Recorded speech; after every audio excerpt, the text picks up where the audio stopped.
Yeah, we back in the building, y'all. You're now rocking with the most poppin' Knicks podcast on the net. Make sure my mic is working. Can you hear me? I repeat, can you hear me?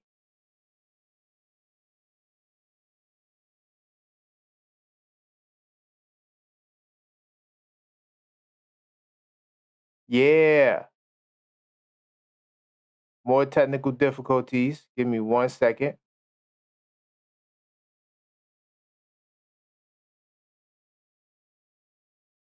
Testing 1, 2, 3. Testing 1, 2, 3.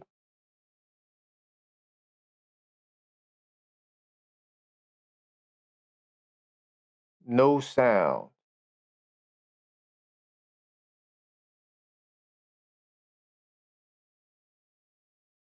Can you guys hear me? I don't think you guys can hear me.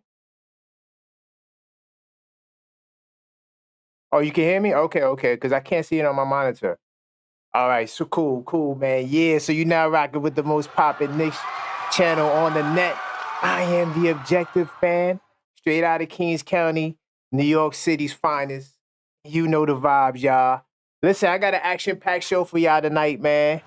Hopefully you guys can hear the soundboard, but the sound is good. Okay, cool. I've been working on my audio. I've been having some technical difficulties, but we good, man.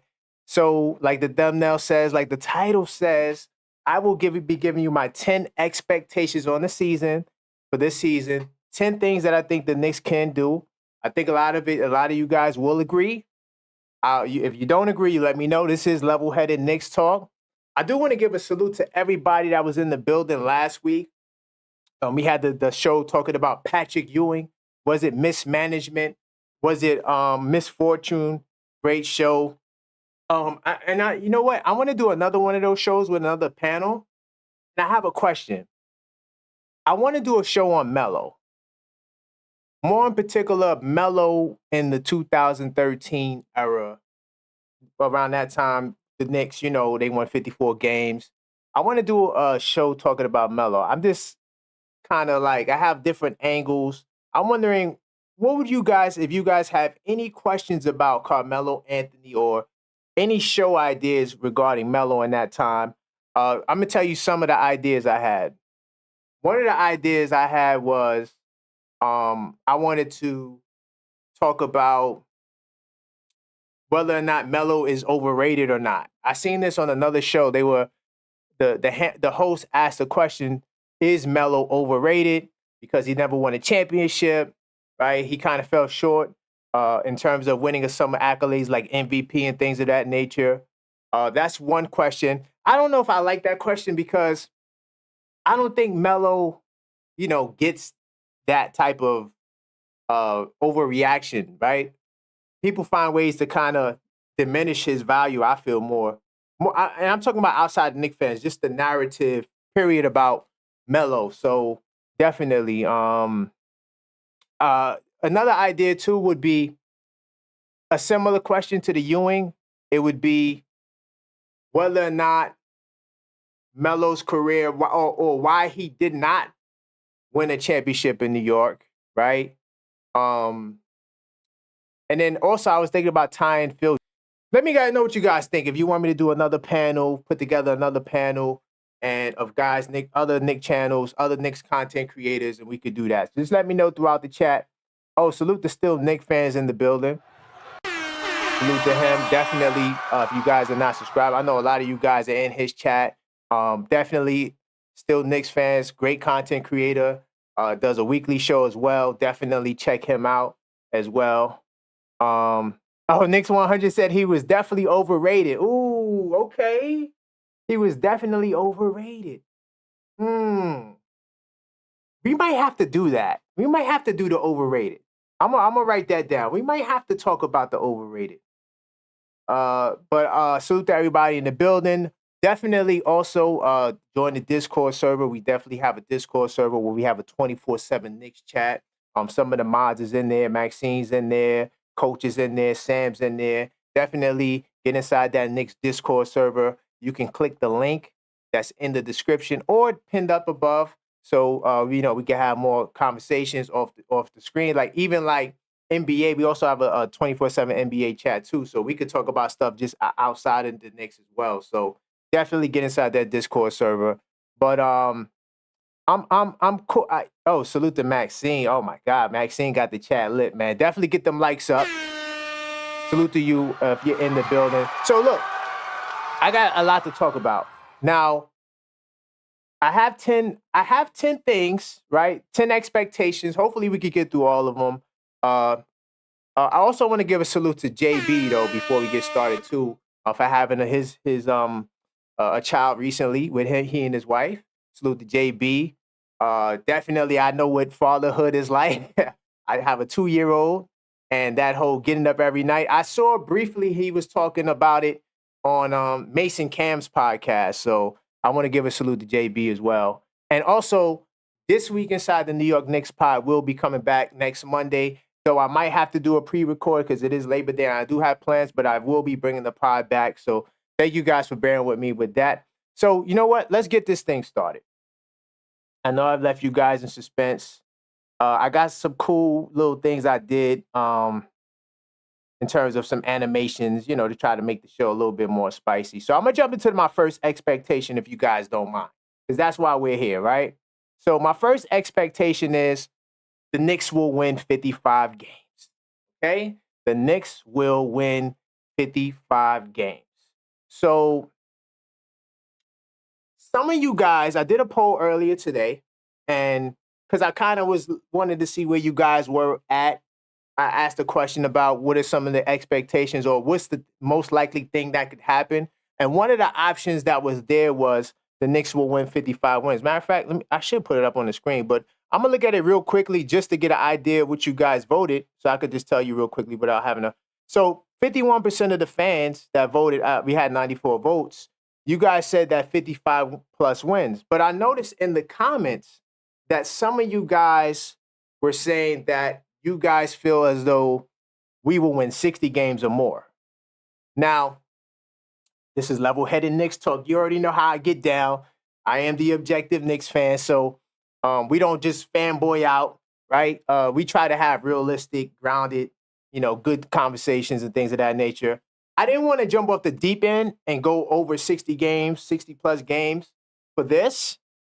But I am beginning to lean to 60 games. Well, how do you guys feel in the chat?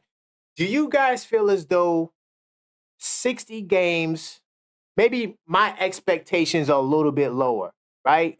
Do you think that 60 games is something we should aim for? Matter of fact, hold on, I don't have it on the screen. Let me make sure I transmission so you guys can see it. Okay, cool. So yeah, the Knicks will win 55 games. But do you guys think that we should up that to 60? Let me know how you guys feel in the chat. Now, I do have a couple of reasons why I feel that way. Let me just check over my notes, right? While you guys tell me how you feel about the 60 wins. If we won 50 wins last year, we had 50 wins with an injured team, right? We know Randall missed a good chunk of the season. We know Mitchell Robinson played 29 games. We know OG Anunoby played he played 32 games total if you count playoffs and regular season, right? We know that we went into the postseason with a lineup of guys that didn't begin the season as starters, right? With all of those things going up against us, we still managed to win 50 games, right, and claim a second seed. I think that because we were able to do that with going through such adversity, I think that up and get up 5 wins, it should be, pretty easy or pretty simple, rather. Winning 50 games is not easy because most teams don't win 50 games. But I'm just saying, I think for us, if I just look at it as you're adding Mikal Bridges to this team and you're giving OG Anunoby a training camp, right? Because I remember when OG first got to the team and there was a quote of OG, I think Brunson said, or Hart, one of them said that OG Anunoby, when he first got there, he was like, I don't know what I'm doing. He didn't have no clue what he was doing on the offensive end, right? And so now we get a training camp, right? You get Coach Tibbs coming in. He's secure. The bag is secure, right? Salute the Coach Tibbs for getting the bag, right? He's getting his extension. Mostly everybody got their extensions. They already know what their job is, what their roles is, right? We still waiting on Randall. But I think it's possible. Let me see what you guys are saying in the chat. Let me switch it to live chat so I can see all you things. Do you guys believe in 60 wins? That's what I want to know. Let's see. What awards did Melo? Yo, Knicks 100 going in on Melo. The Knicks team is better than any. Ooh, I like that. Knicks will be chance 25-26 says this Knicks team is better than any team that Ewing played on. That might be a poll, y'all. What do you guys think about that? I got to think. Hold on. He said Ewing played. Hold on, let me just write that down. That will be a poll. But in terms of, I think that if you're looking at basketball from a modern day eye, and you're looking at the skill set, like only on those 90s Knicks teams, only the guards, more in particular the two guards, were kind of like given the green light to shoot the three ball the way most guys in the league now shoot the three ball.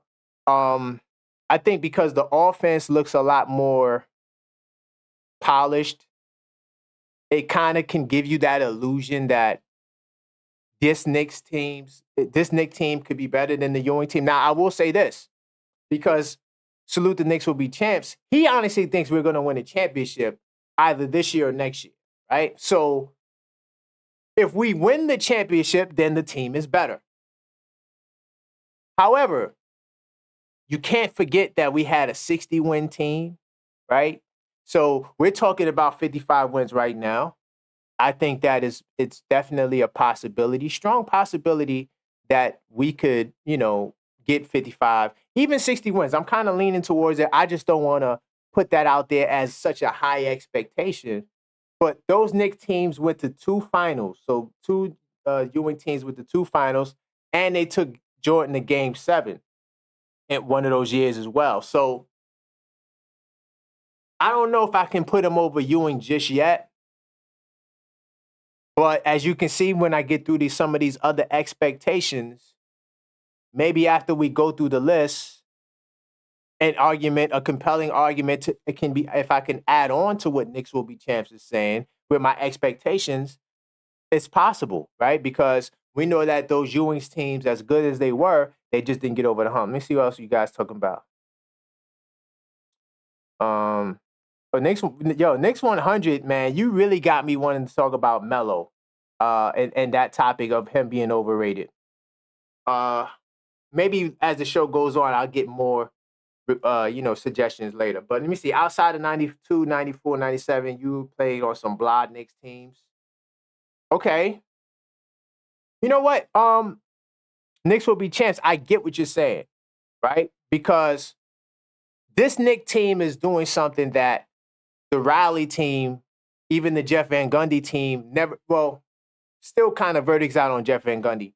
But this Knicks team is on the verge of doing something. Definitely, they already did something that Riley didn't do, because Riley did not sign his extension. We already know how that turned out. But Van Gundy did sign his extension, but he didn't complete his deal because he actually resigned. He wasn't fired. So based on securing everybody for 3 to 4 years, it's a great chance that this Knicks team will be better than those Knicks teams. I just have to kind of see it because I was there in the 90s. As some of you guys know, because you guys were there last week. But it is an interesting perspective. I will say that. I will say that. What else about these 50 games? I think that with the exception of the center spot, we are a more complete team than we were last year. Our starting lineup is better entering the season. And hell, I'll just say it. Our starting lineup is better than last year. You already know I'm not tripping off of that guy that went to OKC. I don't want to mention his name because I've been in so many debates. But I'll say that entering the season, if you guys don't remember, or you guys may have forgotten, Mitchell Robinson, Julius Randle, R.J. Barrett, and I believe it was Grimes. Grimes got the early start. Grimes and Brunson. That was the starting lineup coming in. Dante came off the bench. I remember I did a video saying that, hey, they should start Hart or Dante over Grimes. I never believed in Grimes, and eventually, of course, that happened. So if you just look at how we're starting the season, and more than likely, of course, unless there's an injury, then I think that this lineup probably will be the lineup that we see finishing. I don't see the lineup necessarily changing unless, because the one exception to our completion, an argument could be made that we don't have, that strong enough of a core at the 5 spot off the bench, tentatively. Now, when the season starts, moves can be made. We already know December 15 deadline. To those that follow me on, I think I put it on IG and TikTok. I put up a video talking about, or asking the question, whether or not Precious Achiuwa, is he trade bait, right? I don't think so, but I do think that when that December 15th window opens, and if the Knicks are not happy with what they got at the 5 spot, I think a move can come. Now, it could be a complete upgrade at the 5 where Mitchell Robinson goes in the trade. I don't know. Not putting it out there. But that'll be the only way I see. Or I mean, hey, if they could get Walker Kessler, right? I'm going to keep putting that kid's name out there. I like him a lot. If they can get a Walker Kessler, maybe he balls out and pushes Mitch to the bench. That'll be another reason why the starting lineup. But either way, I think this starting 5, right, barring injuries, will be the starting 5, more than likely to finish the season, right? Another thing too, right? And then we're going to talk more about OG Anunoby and Mikal Bridges. I think that we know that Mitchell Robinson and OG Anunoby, those are our 2 injury-prone guys. Some people try to throw Randle in there, but I'm like, Randle has only, got hurt. And, last year has been his first year in a while where he's missed that much time during the regular season. Outside of that, he's very durable. Now, his ankle injury he had the year before last came later in the year. So that's the reason why. So Randall's not injury prone. I wouldn't put that on him, right? Those 2 injuries he got were kind of fluke injuries. And also, as the ankle, we haven't seen anything reoccurring from his ankle. And with the shoulder, I already explained it on multiple shows. Unless he dislocates his shoulder again, he shouldn't have any issues with his shoulder either going forward. So Mikal Bridges is the OG Anunoby insurance policy, right? He is the OG Anunoby insurance policy because if OG goes down, Mikal slides to the 3, and you could insert Dante back, and now you have what you had last year, right? You don't really lose that. So, right? Then, like, when OG is healthy, remember, and I'm gonna constantly remind guys, they had a 12-2 record, right? 12-1 record with Randle, OG, and Brunson, all 3 together in the lineup, right? The efficiency stats just go up off the charts with OG Anunoby. Let me see what you guys talking about. Oh, salute the Big Dog Talk Sports in the building. Definitely. Let's see. You got a lot of love for you gotta love iHeart. He did what he came here to do. Yeah, but I don't have no malice towards iHeart, but it's just like I feel like he's being a little bit overrated because we're not going to act as though, yes, he did a lot for us. Very crafty, making a decision from the nail spot, right? Even operating out the post, being able to make passes and things of that nature. I'm not taking that away from him, but let's keep it real and honest. You add Mikal Bridges to the fold, right? Yes, you lose iHeart, but you add Mikal Bridges to the fold. And if you can get another center that can give you 8 rebounds, you're not going to miss his points, right? So, I mean, and Precious Achua is he's not a bad fit. I'm gonna talk a little bit more about Precious a little later, but hopefully if I have time. But I don't really see iHeart being that major of a blow for us in terms of knocking us off course. Salute to iHeart. He played well. He came to New York, did what he had to do and left. Not mad at him, right? Because I'm from, straight out of Kings County. We don't play or hate. We participate. But at the same time, I'm just saying I think that his work can be replaced, right? That's just how I feel. He kind of came out of nowhere when we first got him. Right? He was a Clippers backup. And then, he took his game up a notch last year and raised his profile. Let's see what he does in OKC. I'm rooting for him. I never root against anybody. I don't have to. And yeah, we'll just see going forward. Big Dog Talk Sport got the Knicks finishing second in the East. Oh, man, you jumping the gun, man. That's one of my future expectations, Big Dog. I'm with you, though. Who made this foolish shit up about nobody want Precious? If a team wanted Precious, they could have signed them for dirt cheap. I don't know if there was a market for Precious. To be honest, when you look at the free agencies, that's the list of free agents, there's some good guys that are still available. And remember, the Jones kid wind up signing for a minimum. So, I do think that Precious value kind of was depreciated only because I feel like teams kind of ran out of money that could use centers. Like the teams that could use centers just didn't really have the money to really fork over because Precious, I know the Jones kid, a couple of other these free agents, they don't want to sign minimum contracts. I talked about this before. When you sign a minimum contract, man, it's like you're on your way out of the league. It's a big pay cut. You don't want to be marked as somebody on a minimum contract. Perfect example is the kid we got, Campaign. He's on a minimum contract. He may not get time.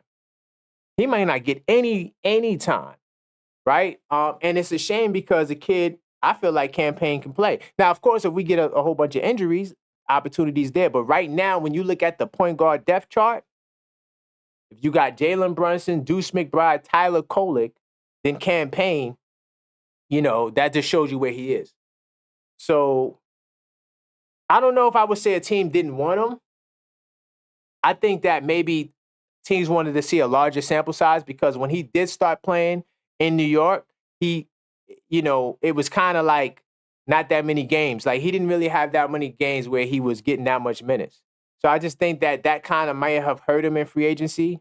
And like I said, teams were not looking to, sign veterans or even just younger talent without giving them minimum salaries. Most of these guys you see left, I'm talking about after the initial wave, they're signing for minimum contracts. So, and a lot of these teams also use their exception money, right? Every team gets exception money. Now, if you're not in the second apron, you'll get the 12.8 MLE, mid-level exception. If you are in the second apron, it's a $5 million exception. So just to comment on that. All right. To add value. Salute to the chat. Let me see if I want to massage this 55 wins. I talked about the offseason to gel, right? Yeah, they're going to have an offseason to gel. So I'm going to jump into the next one, y'all. So my second reason why I think that the Knicks, and let me make sure I transition. The second reason why I think the Knicks, my second expectation is I think the Knicks will have 2 All-Stars coming into the season this year. It's something that we've done for the first time. I think this is the first time since Tyson Chandler and Melo, I think. Because when KP got it, Melo wasn't an All-Star. So I think this is the first time we had 2 All-Stars since then. Last year, I'm saying. And I think that the trend will continue because if the Knicks are winning 55 games or even 60 games, then they're going to get that self-respect in the league. Because even remember, the Knicks, right until they got OG Anunoby, if I could pull up the schedule, hold on, I have my schedule somewhere. If I could pull it up right quick. The Knicks record coming into the before the OG Anunoby trade wasn't that impressive, wasn't that good. That month when they got OG Anunoby, right before Randall's shoulder injury, and Randall started putting up them crazy 25s, 9, and like 5 or 6 during that stretch, that's what made Randall an all-star, right? Let me see if I can pull this up. I'm going to tell you the exact record because I keep my notes on me at all times. I just got to pull it up. But I think that's what happened at that point. So the logic here is if Randall, I'm going to tell you the exact record. So the exact record up into the OG trade, they were 17 and 15.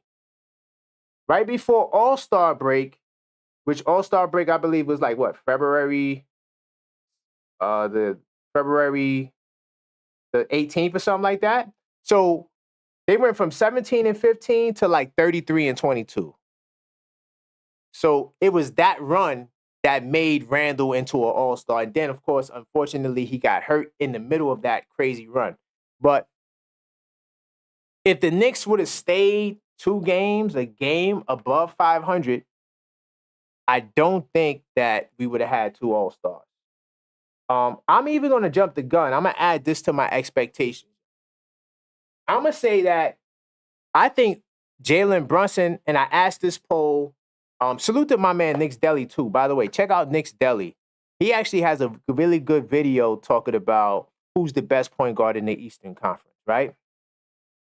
And I always had this thought, I just didn't get a chance to share it with you guys, that Jalen Brunson will start in the East. I was kind of saving that for my Jalen Brunson expectation video because I'm doing a series with each player and what I expect. I'm getting ready to start releasing those videos. But one of the things I was saying was I think Jalen Brunson will be the starting point guard on the All-Star team. What do you guys think? Do you guys think Jalen Brunson can start? So not only am I saying that we're going to get 2 All-Stars, I think Jalen Brunson will be a starter, not just voted in by the fans or the coaches, right? So if we're on the path to 55 wins and we have anywhere above 33 to 34, 35, 36 wins going in the All-Star break, we might even get 3 All-Stars depending on how I think Mikal Bridges could possibly be that 3rd All-Star only if his numbers are sexy. If the team is playing well, I think the league will favor, because we already got a lot of national TV games. If you're talking about traditional national TV games like ESPN, TNT, ABC, just those games alone, I think we're like 4th. But if you add, the NBA TVs and stuff like that, because we have 24 of those games, and I think that's 4th in the country. So a lot of the media and people, it's a big deal. The Knicks is a big deal, right? And then, of course, we're tied with Boston if you add the NBA TV game. Right, let me see what you guys talking about in the chat. The poll should be who is the better team, the Knicks, the Thunder, or the Knicks? Oh man, why the Thunder? Why the Thunder Knicks 100? I'm trying to stay away from Isaiah Hartenstein, right? Because people think that I'm an Isaiah Hartenstein hater. So I'm trying not to even mention this guy's name. I swear he's not in none of my notes for this show, but he comes up in every show. He's a very popular guy, I guess. But I don't really. Okay, I mean, I'll do the poll. If you want me to do the poll, I'll do it. I'll write that down too, man. That's why I like doing this show. So when you see me do the polls every day, guy, a lot of it comes from these shows. We have you guys ask great questions. Mostly comes from you guys because you ask those questions. Knicks versus Thunder. I'm gonna save that. All right. But to answer your question, I think that we're one of the best teams in the league, and I think that on any given night, we could beat anybody, right? Boston included. Anybody could get that smoke. I think that because they're coming into the Garden on the 9th of January. That'll be the first game. That's going to be a big deal. So unless we don't have no injuries, I think we could take it to them. Yeah, I think we could take it to them. Because if Mitchell Robinson is there, especially Mitch is gonna go hard. Right? I know that's his man's in them, but I think that there's some like, you know, not that they have beef, but when you got somebody at your position, it's kind of like, all right, I'm gonna give you an example. You got the locks, right? You got JD Kiss, Styles P. That's his man's in them. But when it's time to get on the track, they going to war, right? Even though they're in the same group, it's kind of like that vibe. So I think Mitch is going to go hard. And I just think Julius Randle is an X factor, though. Chet also, depending on his development, Chet could be a matchup problem as well. But, for the Jalen Williams kid, we got 2 wing defenders that they could take turns. And then Shea, we already know Shea. But then Caruso, I'm not really worried about Caruso, right? We already seen what Jalen Brunson does to Caruso, right? Right? I think it'll be an interesting matchup. I do think the OKC is probably a top 4 team in the West, right? So they'll be good, but no, okay, I'll do the poll. You convinced me. Knicks will be champ says, I think Mikal raised his game to borderline and all-star status. I think, you know what? Mikal balled out, yo. You know what? Let's jump into research more right quick. Mikal, I'm gonna tell you, we're gonna look at his Phoenix numbers and his numbers when he went to the Nets, right? Because let me just jump into research more right quick, y'all. There's some interesting things about Mikal that he honestly could really be that all-star caliber player. And I'm going to tell you why I think that. When you look at the numbers, right? He averaged 26 in his 27 games with the Nets. I know there's only 27 games. Whoop-de-doo, right? It's not a whole season. He did finish the year with a little over around 20 points if you want to total 20.1 points, right? He was fourth in the most improved player voting, right? And then last year he averaged 19.6 on a terrible net team with a player like Cam Thomas, who's a bona fide Chuck. Dennis Smith Jr. is okay, but the point guard play for the Nets was kind of like mediocre, to be fair. Salute to DSJ and his renaissance in his career, but at the same time, Bridges, that wasn't the right system for him to thrive. I want to take you guys back a couple of years when you go to his Phoenix days, right? Now, when you look at this Phoenix, I got to highlight it, by the way, so you guys should be able to see it. When you look at that 2023, right before he was traded, in the 56 games, he was averaging 17 points, right? Not a good rebounder, just 4 rebounds, but 3.6 assists is not bad either, right? And 1.4 turnovers. This is him playing off the ball, diving, cutting, slashing, spotting up for threes, right? Not really creating as much of his own offense because at this time, he had Chris Paul and Chris Paul runs the show. So this is the efficiency you get from Mikal when he has that point guard there, like we have in New York. We have Jalen Brunson, right? Maybe Tyler Kolek or Deuce McBride off the bench, however they do it. But the point guard play in New York will be similar to what Phoenix was able to give him. And that he thrives under those lights.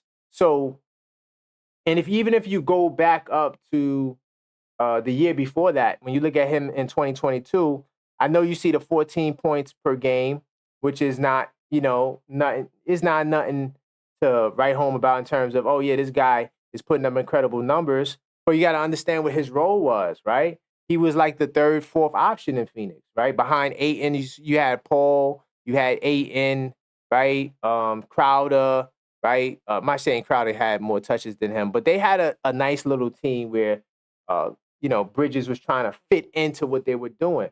But my thing when I look at this year, right, 2022, was look, he made the defensive first team, All-NBA defense first team. That's impressive for a wing if you make first team. Just like when Marcus Smart won Defensive Player of the Year as a point guard, That's impressive. So when you have guards and wings making All NBA defensive team first team, that says a lot. And then he also was second in Defensive Player of the Year voting. So yeah, this is the player you got coming to New York, right? Just to give you a reminder, that's what Mikal's going to look like in the team setting. However, I do think that because the responsibilities he got in Brooklyn, I think that that's going to translate to what he can do in in New York, right, across the bridge, right.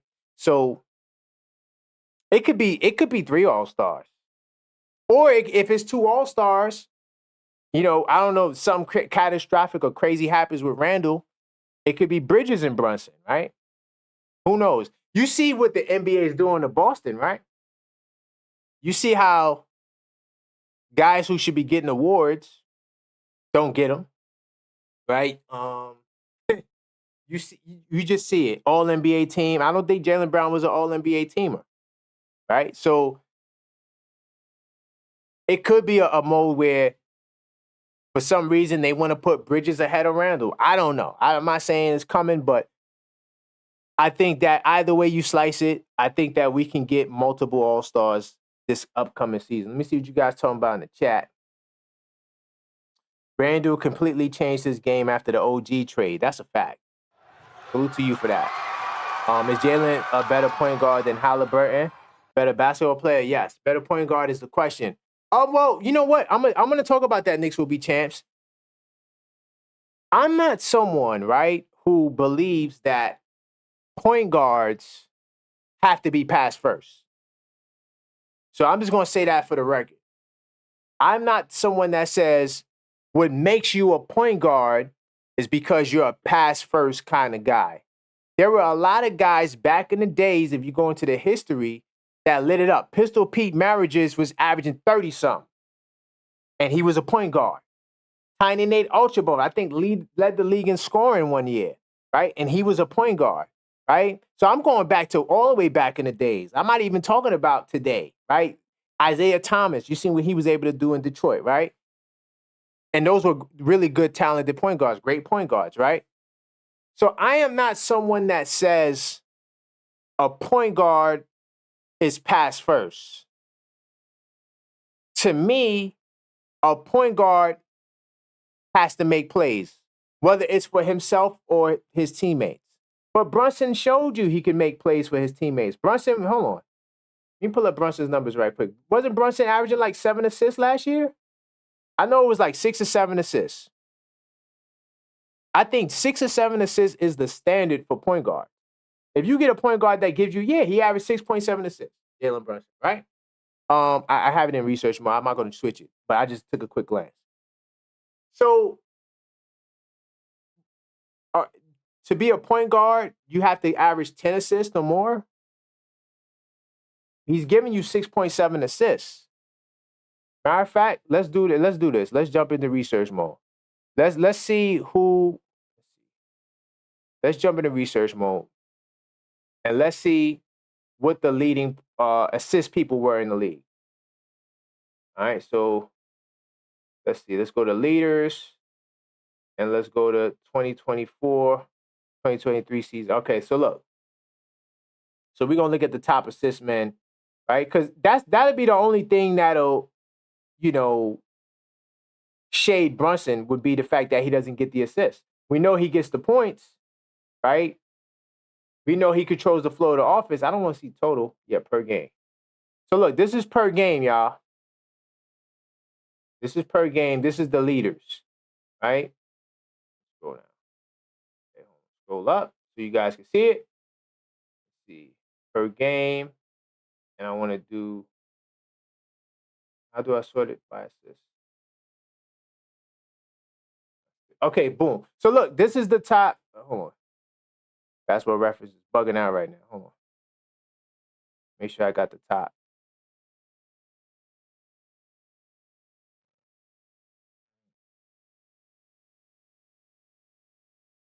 Now let me sort by the assists. All right, so I think I got it now. These are the top assist guys in the league. Jalen Brunson was top 15 in assists last year, right behind Chris Paul. Now, granted, Chris Paul was coming off the bench.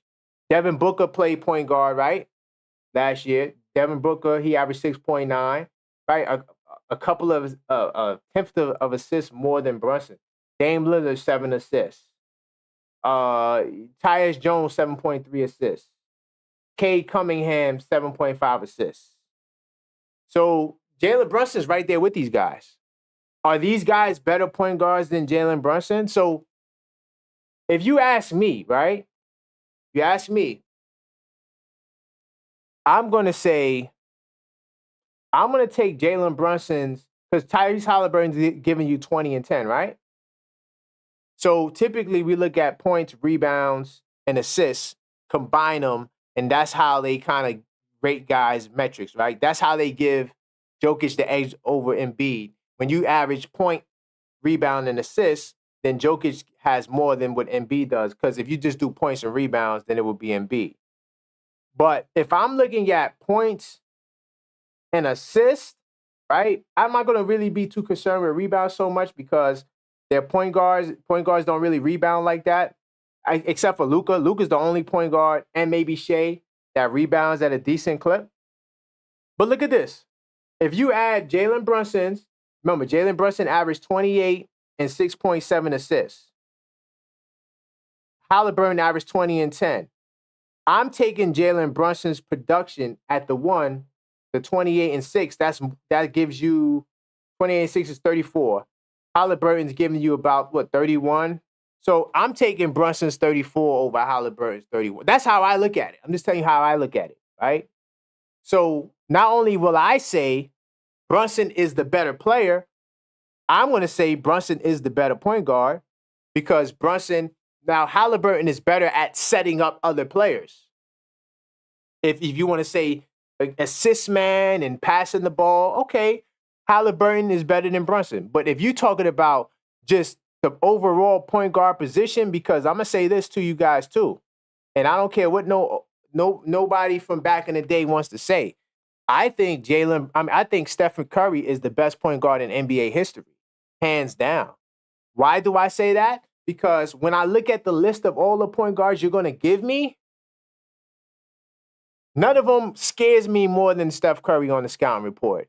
Not only can he shoot the ball from half court, he can score even within that range, but he also can make plays for his teammates.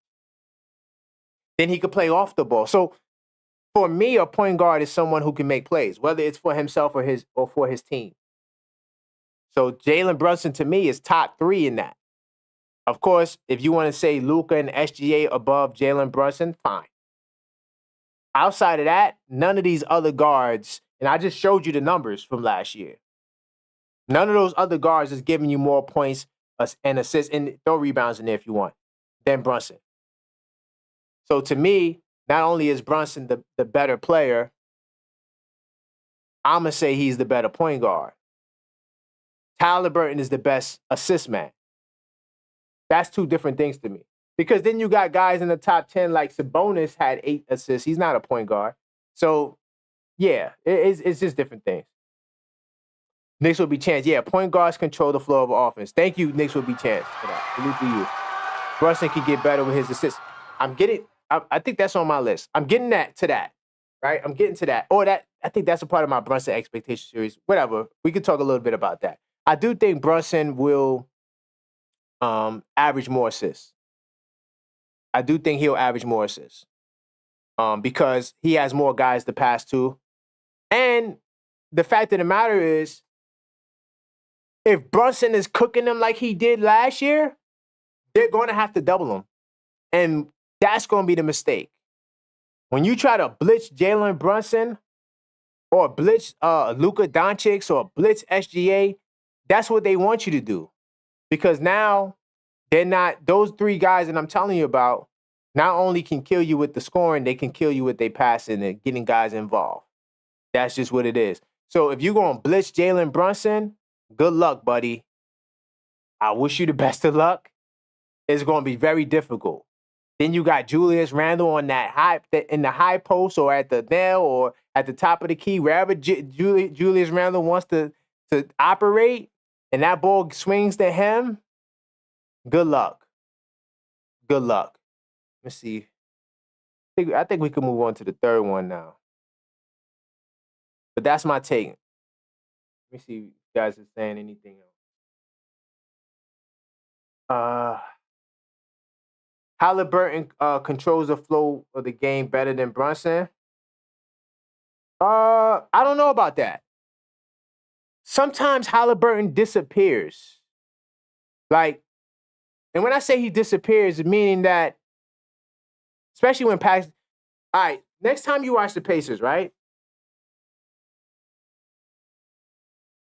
If they're going up against a team that plays really good defense, and because Halliburton, when he starts scoring, when he starts lighting it up, it's typically because he's hitting open threes. Halliburton does not shoot off the dribble most of the time. Maybe down the stretch sometimes he does. But throughout the flow of the game, their job is to try to get shooters in the corner open looks. That's all they're trying to do. That ball moves. But there's times in the game where Halliburton will have a long stretch where he doesn't even score the ball. So when you say he controls the flow of the offense better than Brunson, like I said, outside of passing it, like just setting guys up, I don't know if I would say that, right? Because to me, scoring is a part of the mix, right? How do you score the ball? To me, outside of the other 2 point guards in the West, that the Luka and SGA, Brunson is the best scoring guard. I mean, Steph Curry, if Steph Curry lights it up, but Steph Curry is kind of like, falling out of the prime of his career, right? Right now, it's even Dame too. Like Dame is still Steph and Dame still a kill. You don't get it twisted, but these other guards I think are more in their prime versus where I feel Dame and Steph is kind of towards the end of their prime or leaving their prime. Okay, but Steph can do it too. Steph definitely could do it, but I just think that when it's time to get a bucket, right? Besides Steph Curry, Dame, and SGA and Luka, what point guard would you rather have the ball in their hand? Think about that. What point guard would you rather have the ball in your hands besides Brunson? To me, Brunson is top 5 in that, right? Maybe Kyrie, but Kyrie's playing the 2. I think that's a good poll. Yo, you guys gave me 3 polls tonight, man. Round of applause to you guys, man. Great questions. Great conversation. Magic Johnson's better point guard than Curry. Magic was a point guard in power forward body. Hey, look, Knicks will be champs. Join the Discord, and we can have that debate, right? Join the Discord server.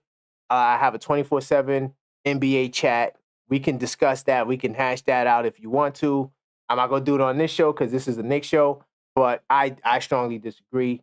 I think Steph Curry is the best of all time. I got Magic up there, though. Magic is probably number 2, but I putting Steph ahead of him. I think if people forget Halliburton was killing before his injury. You know what, Knicks 100? That's a fair point. Halliburton definitely was playing better before the injury, but at the same time, do I take away from Brunson because Halliburton played better? Right? I give Halliburton the credit, but based on what I saw last year, entering this year, I think it's only fair that we weigh what we saw last season, very highly. I'm giving Halliburton the passing. If you want to talk about if a pass first point guard, okay, I'm gonna say it better. If a pass first player is a point guard to you, then that's your point. That's your perspective. For me personally, point guards have always scored the ball. You've always had point guards that can score at a high level, and they were considered point guards.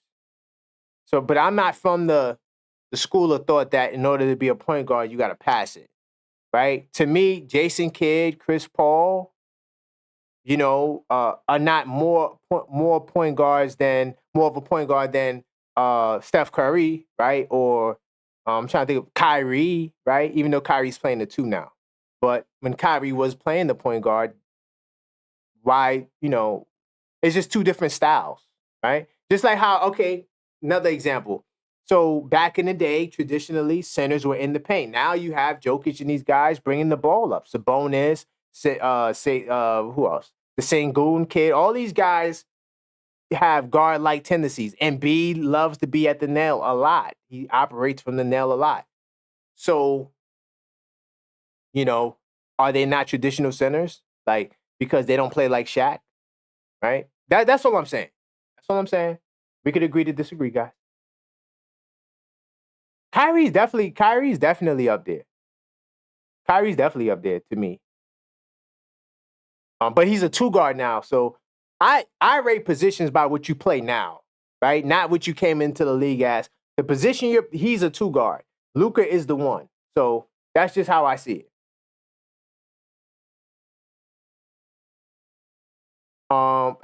Next 100. I don't know what you be watching respectfully, but when Halliburton's playing against us, he be pulling 2K moves. Okay, so I'm not saying Halliburton is bad, y'all. I'm saying I think Brunson's better. That's all I'm saying. I'm not saying Halliburton is bad. I never said Halliburton didn't kill us. I mean, the Pacers killed us during the regular season. That's not a mystery, right? I'm not saying that. You asked me who I think is better. I'm telling you that I'm taking JB because I think that his scoring with his assist, to me, is more valuable than what Halliburton. Okay, so before Halliburton got hurt, right? Early in the season, he was averaging like 26 and 12. That fell off quickly. You're not sustaining 26 and 12. What number would you want to give Halliburton? Tell me the number that you feel, okay, if you want to compare points and assists, what number you want to give him? 24 and 12? 24 and 11? Okay. It's still similar to what Brunson's giving you. But I think Brunson's assists will go up too. I think his assists will go up. Honestly, I think that depending on how the flow of the offense is, Brunson might could get a double-double, yo. I think it's possible. OG shooting 40% from the corner. We already know what Dante does when he gets in the game. We know Mikal Bridges is a 39% three-point shooter when he was in Phoenix.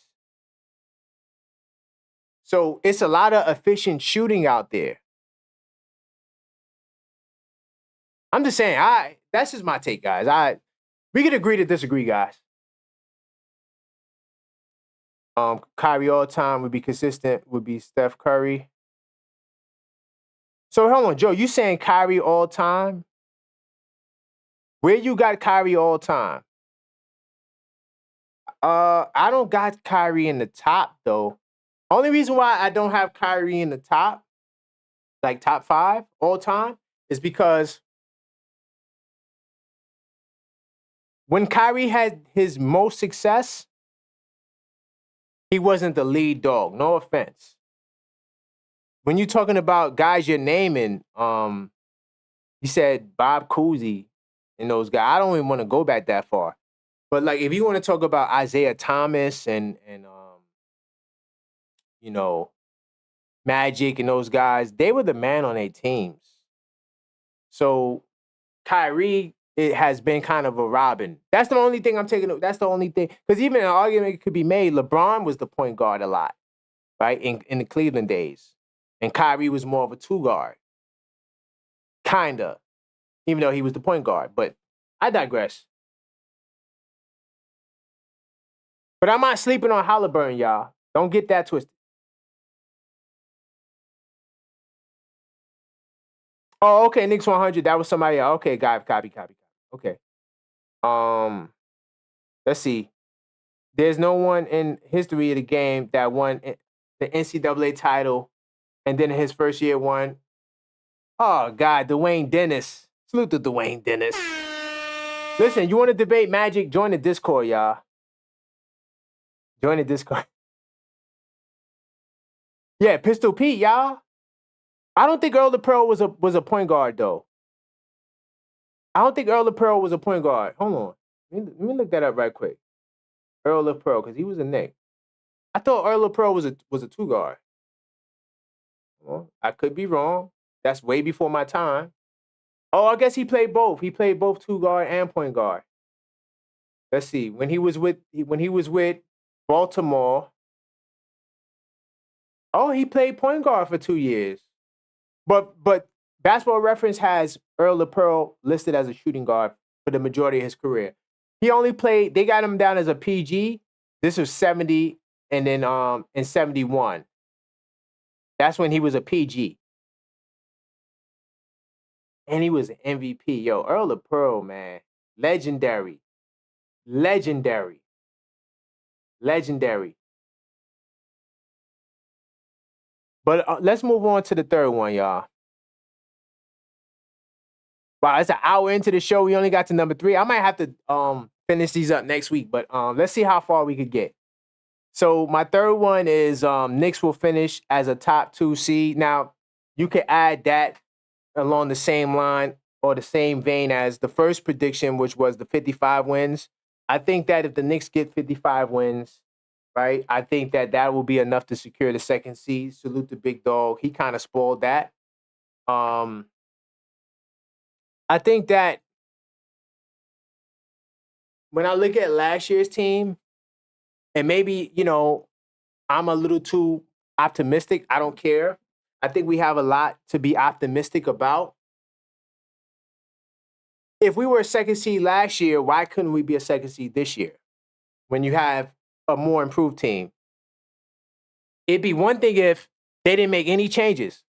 Like, you got the same team, right? You coming in. But even if you had, here's the crazy part about this thing. Even if the Knicks didn't make the Mikal Bridges trade, right?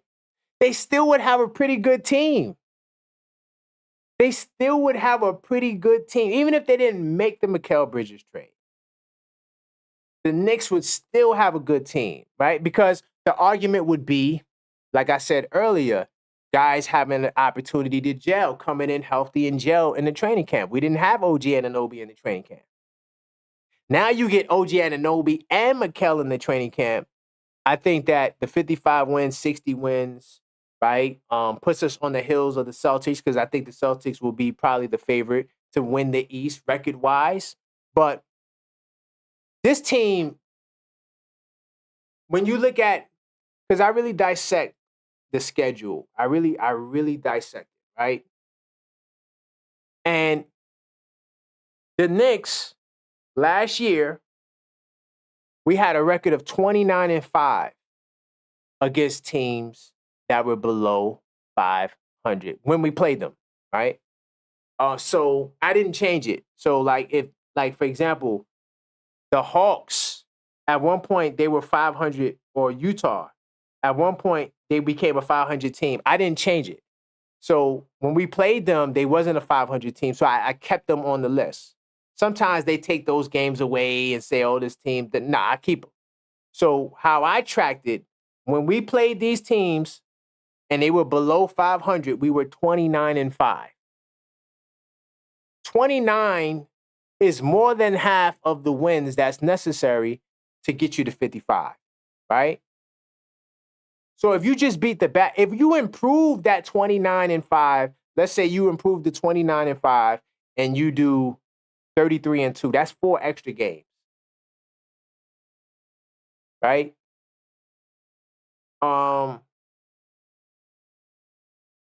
Hell, you could even do 32. We'll do 32-3. 32-3, right?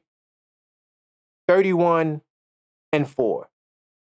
Those extra 2 games get you closer to 55 and helps you sustain a second seed. So just by us repeating that feat, I think it locks us into the second seed. And look, I don't like Boston. I can't stand them. But because this is level-headed Knicks talk, I am the objective fan. I have to give those guys credit. They are a really good team. But I don't expect, this is what I don't expect. I don't expect to lose the season series, right? I think that we need to, if we're going up against Boston, we need to tie them 2-2. That's the statement. And it starts with game 1. By the way, let me tell you something. October 22nd, TNT, I think the game will be on. If that game is not on MSG, which I don't think it will be on MSG, we will be doing a live play-by-play. You already know how we get down. We do the live play-by-plays when the game is not on MSG, right? Salute the Walt Clyde, Mike Green, Hall of Famers, right? I don't compete with them. So when those two guys are on, I'm listening and watching. But when it goes to TNT, I can't stand listening to Shaq and Kenny of those guys. They don't give us the broadcast that we deserve as Knicks fans. So yeah, we definitely will be watching that game together. But here's another thing too about the second seed. Now, if Boston is the first seed, we're the second seed. We get the first 2 rounds home court advantage. And we delay a Boston matchup to the Eastern Conference Finals, where we very well could beat Boston. I don't know what the dynamic of the league will be at that time. But I'd rather face Boston in the Eastern Conference Finals rather than the second round. Let's see. Season-ending surgeries for 3 players, 4 if you include Brunson. Facts. Knicks 100. Big facts. That's a lot of maybes. Hey, yo, let me tell you something. With this Knicks team, the sky is the limit. Injuries can happen, but that can be said for anybody, anywhere. There's only 2-3 players I'm concerned about when we talk about injury. And we already know who those guys are. OG Anunoby and Mitch. Mitch is the only one where I feel like it's kind of iffy right now because I feel like the backup situation, even though I like Precious, I think that the Knicks probably would need to get another 7-footer. Another talented. It doesn't even have to be a great center, right? I'm not saying do a DeAndre Ayton trade, right? I'm saying get you a guy like Walker Kessler if you can get him for some second-round picks. Get a guy like, even they're talking about the Valanciunas dude. Okay, get him, right? Even though I'm not too fond of Valanciunas, but I think that he's solid and he'll be a good backup, right? But I just think that that's a fixable concern. I don't think that's going to hurt us going into the playoffs. Like, oh my God, the Knicks don't got a backup center. I think that can be addressed before then. But when we talk about second seed, that second seed means so much because it puts us in the driver's seat. Our home court will be on us to lose. Let me see what you guys are also talking about. Yes, Nick P, thank you. You kind of, summed up what I was talking about. We need another 7-footer for insurance. I agree. Knicks 100, stop bringing up iHeart. Please, we don't need iHeart. iHeart is not going to break us, y'all. None of us, well, I'm not going to say none of us. I'm going to say when we thought that the Knicks would do well this season, I don't think a lot of us felt as though Hartenstein makes or breaks that success. I'm going to say it like that. I don't think none of us feels like if you got the Knicks winning 60 games or if you got the Knicks going to the finals, now that Hartenstein's gone, oh, yeah, we're not going to do that because Hartenstein was the major key. Hartenstein was solid. I'm not a Hartenstein hater. I just be getting into arguments about this guy every day because I have a video that pretty much is getting thousands of views. And every other day I'm getting comments about Hartenstein because I was talking about the money and I don't want to talk about it right now. But we're going to be fine. We're going to be fine. Hartenstein helped us tremendously, yes, especially when Mitch went down. But he's not going to make us or break us.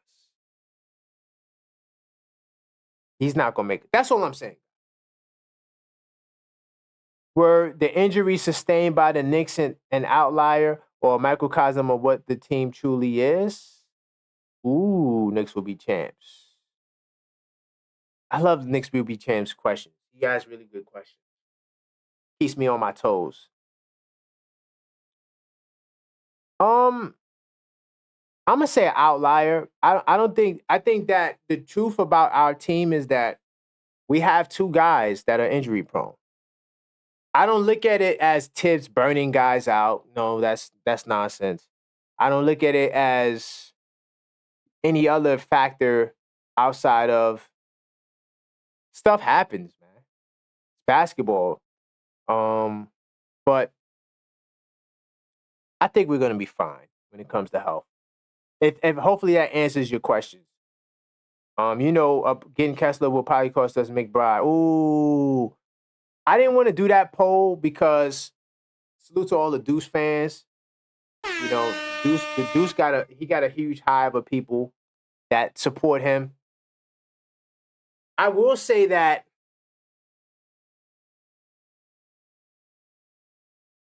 only because we drafted Tyler Kolek, I think I would trade Deuce for Kessler. It makes sense. Because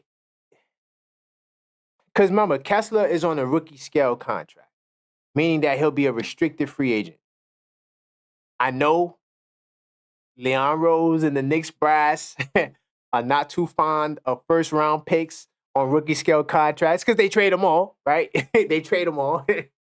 RJ signed the deal and still got traded. But I just think that Walker Kessler,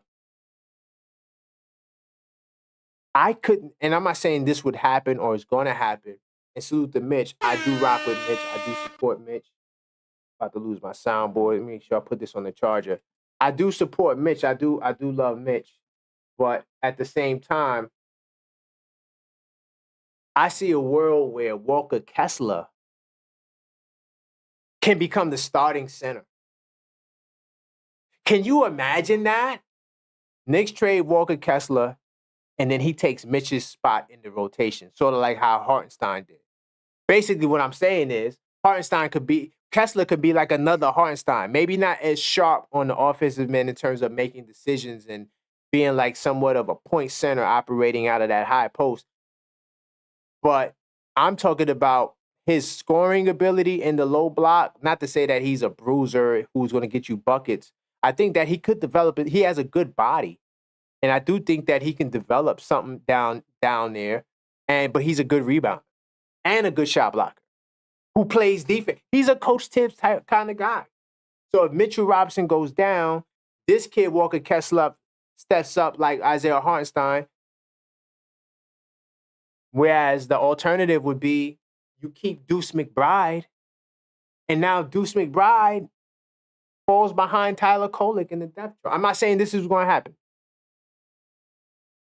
But even if it's a scenario where McBride is the number one point guard off the bench, he's only going to get like 14 minutes. Because Brunson's going to play anywhere between 34 to 35 minutes.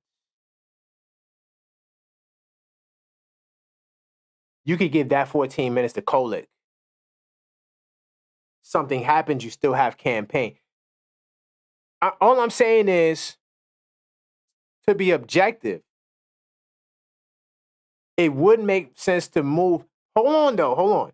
It would make sense to move Deuce. But hold on. I got another trade. Hold on. I took a screenshot because I'm talking Knicks every day, all day. Okay? And I take screenshots of interesting things. Hopefully I took a screenshot of it. Someone put up an interesting trade on Facebook. I want to share with you guys. Hopefully I got it, though. Hold on. I'm checking my screenshots now. It was an interesting trade. I'm going to try to remember it off the top of the head because I'm not seeing it in my screenshots. But there was another trade, y'all. So someone put this up on Facebook. They said, whatever first round pick we have left, those conditional ones, I can't remember what teams they're from. Don't feel like looking it up right now. If you take those picks, which we more than likely won't get because they're protected, and you trade Pacome Dadier. It was Pacome Dadier And I think Sims, I'm at 100 on Sims, though. It was Pacome Dadier, and I think Sims. But it could have also been the kid they got from the Nets, that Job kid. So Pacome Dadier, the Job kid, and those conditional picks, and whatever second-round picks you want to throw in there. They were saying that they think that would be enough to get the job done. So now you don't have to trade Deuce. What do you guys think about that? So the Pacome Dadier kid, he's out of there. And then maybe Sims, I think. Because you got to balance the money. So I think it was Sims, because Sims makes around $2 million. The Dadier kid is making like 1 point something, I think, for the first year, like 1.8. I think Kessler's at like 3 point something. So the numbers and the money balances out, right? How they finagle it. I think that if that trade is available, I'm doing it. Because whatever picks you think you're going to get with those conditionals, I don't think they're going to be better than Walker Kessler. And Pacome Dadier, no offense, they got that kid, Kevin McCullough Jr., who they're saying is like Josh Hart. He's like a taller Josh Hart. You got Josh Hart and all the wings you got. You got OG Anunoby for 5 years, $212 million. Pacome Dadier is not going to get the light of day at the small forward position. You're overly stocked at that position. So if you can move him and get a Walker Kessler, I'm doing it. But that is another trade. Someone put it together, not including Deuce McBride. Though I don't think that would be enough because the Dadier kid is not going to play. So Ainge is not even going to see the kid so he can have an audition, so he can know what the kid brings. So because of that, I think it would have to be Deuce because they already see what Deuce did, especially in the playoffs. Knicks will be chance says Precious and Sims are up if Mitch goes down. Well, yeah, the way the depth chart is now, Precious is on a 1-year contract, and this may be Sims' last shot to prove in the league. Facts. I think if Sims doesn't do something, Leon Rose is not going to give him another contract. Oh, okay. All right. So iHeart, there's another iHeart comment, but this one I enjoy. iHeart also got his lunch money taken by Miles Turner. Knicks won. They having a conversation in there. Knicks 100 and Knicks will be champs. I agree with you. Knicks will be champs. You giving him some food for thought there. Dwayne Dennis says Danny Ainge will turn that trade down. I don't think he would fully. Yeah, you know why, Dwayne? You know what, Dwayne Dennis? You're probably right because he ain't rocking with that New York, man. Man, come on, man. You know the Nick Boston thing, man. You know. Why did people don't really? Okay, check this out, y'all. People really don't think that team stuff exists. They really don't think that. They really think that, they'll do a trade regardless of the politics. They don't understand that team politics. They don't understand how the reason why that Kevin Garnett trade went down, right, to Boston was because it was Mikal and it was Ainge. Teammates. How did Miami get Terry Rozier? Because Mitch Kupchak played for Pat Riley in the 80s, and he was running the GM in the Hornets. And guess what? It was like, we got to get rid of his contract. Pat, hey, Mitch, can I get Terry Rozier? I send you Lowry, you buy him out. Come on, that's all. Guys, that's real. So, yeah, Dwayne, I'm with you. I would trade for Jalen Durant before Kessler. The problem with Durant is, you could send the Pistons pick back. Our Knicks will be champs. And he's talking about the protected pick that the Knicks have that from Detroit. But the problem is the protection is too strong on the pick. So more than likely that pick will either become a second-round pick or whatever. It's going to eventually convert because the protections they have on it, Detroit is such a bad team that, the Knicks will never get the pick. So I don't think Detroit sees the value in that when they know they're going to get the pick back. And I think that you're definitely going to have to trade Deuce McBride for Jalen Duran. He's going because outside of Deuce McBride, you have a whole bunch of unproven players at that $3 million mark, right? Guys that make around $3-4 million. I think that's what Durant's making, like around $4 or $5 million. So, yeah, you don't really got too many proven guys.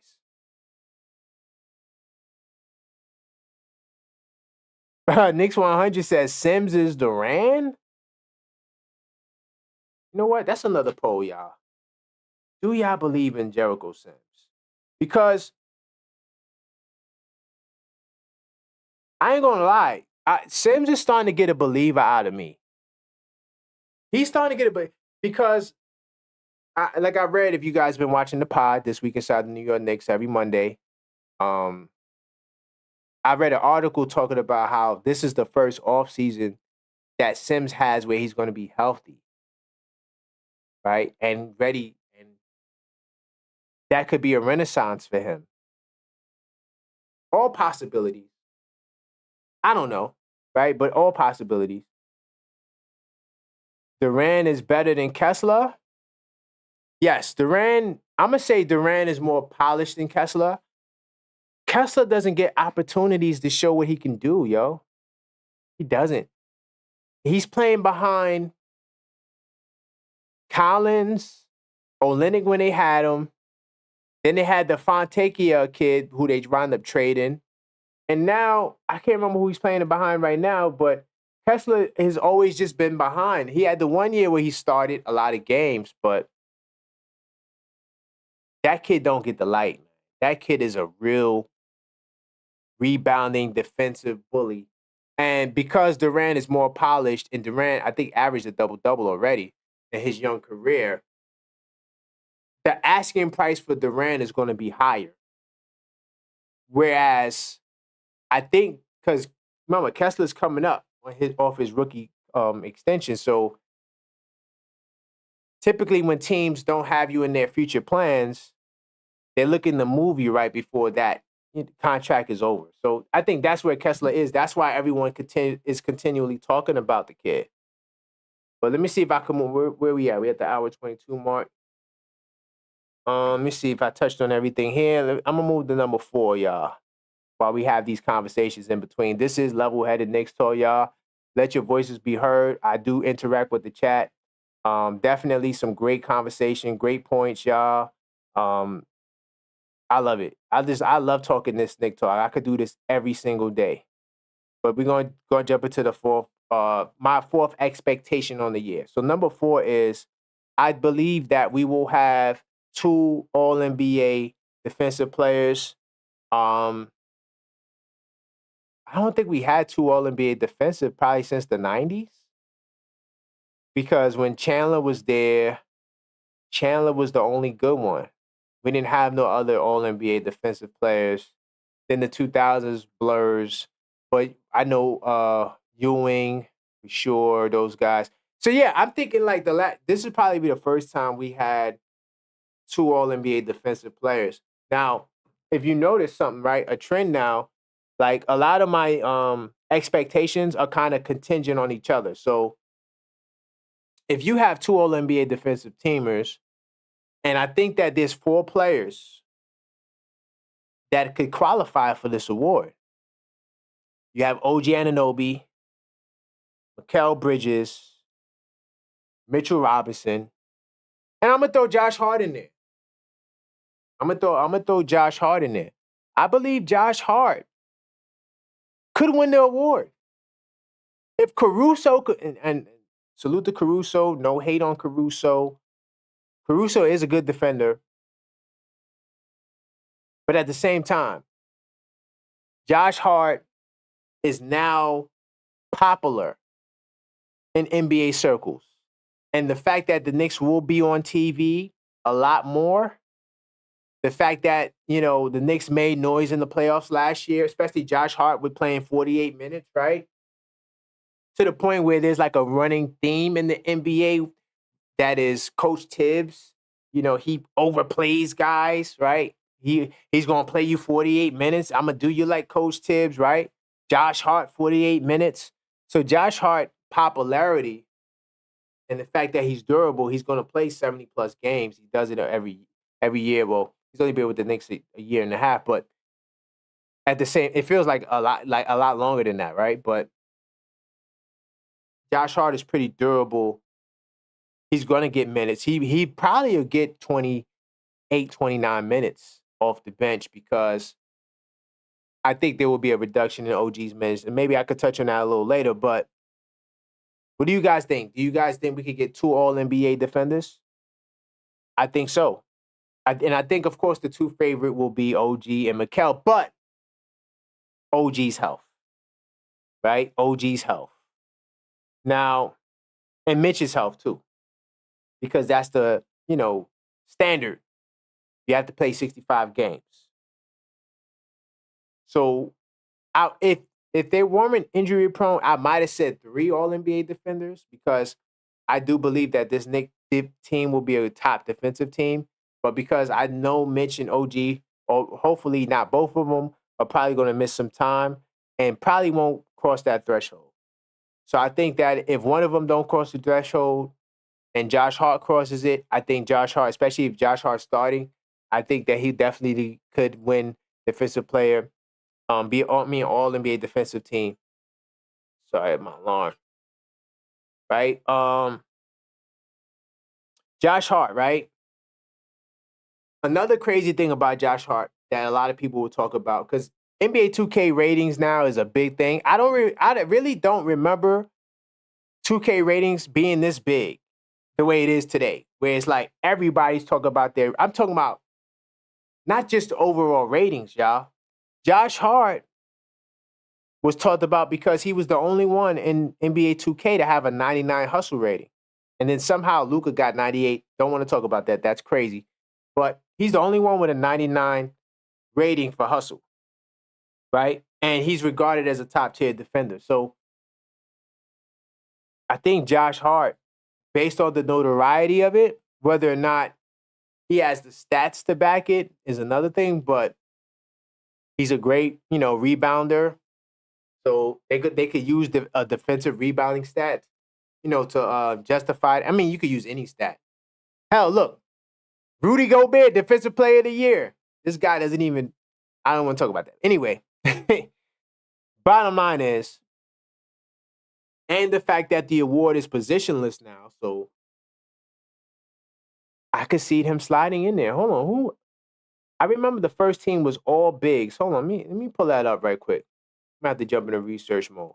I think last year's All-NBA teams was all bigs on the first team, and then on the second team was all wings and guards. Hold on, I'm going to pull it up right quick. 2024. Let's see. So I got the list popped up right here. So first team was Wemby. Who was it? Wemby, Herb Jones. Oh, Herb Jones made it. Wow, Herb Jones made it to the first team. So he's the only guard. Rudy Gobert, Anthony Davis, and Bam. I'm going to tell you right now, Anthony Davis he's impressive. Bam, too. And then the second team was all guards. Alex Caruso, Drew Holiday, Jaden McDaniels, Jalen Suggs, Derek White. I'm going to tell you off top right now, Caruso is out of there. I could easily see Bridges taking his spot, and then I could see another Knick, whether it be OG, Hart, Mitch, whoever, taking Jalen Suggs' spot. No offense to Jalen Suggs, but no one cares about Orlando. These awards are based on popularity. I feel like the only reason why Caruso and Suggs might have made the list is possibly because they ran out of people that are on notoriety, teams of notoriety. When we talk about Wemby first pick in the draft, right?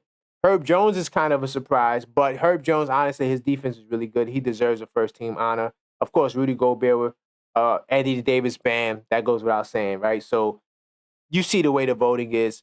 It's a popularity vote for the most part. And then you see random guys come in out of nowhere because they got to make it look like, yeah, we really are rating guys based off of whatever metrics they have defensively. So, yeah, let me see what you guys talking about.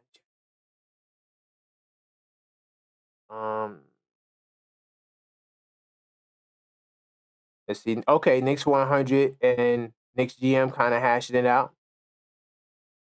Magic had number one defense. No, the Magic didn't have the number one defense. Hold on, we could look that up. I think that was Minnesota that had the number one defense. Hold on. Let me let's jump into research mode. Let's look that up together so we could be accurate. I really do believe that was Minnesota though, but let's pull it up because I actually have Minnesota right here. So Minnesota was, yeah, they were number one in defensive rating. I got it right here on the screen. This is the Minnesota Timberwolves. I'll scroll up so you can see. See, Minnesota Timberwolves, 23-24, right? And you can see it right here.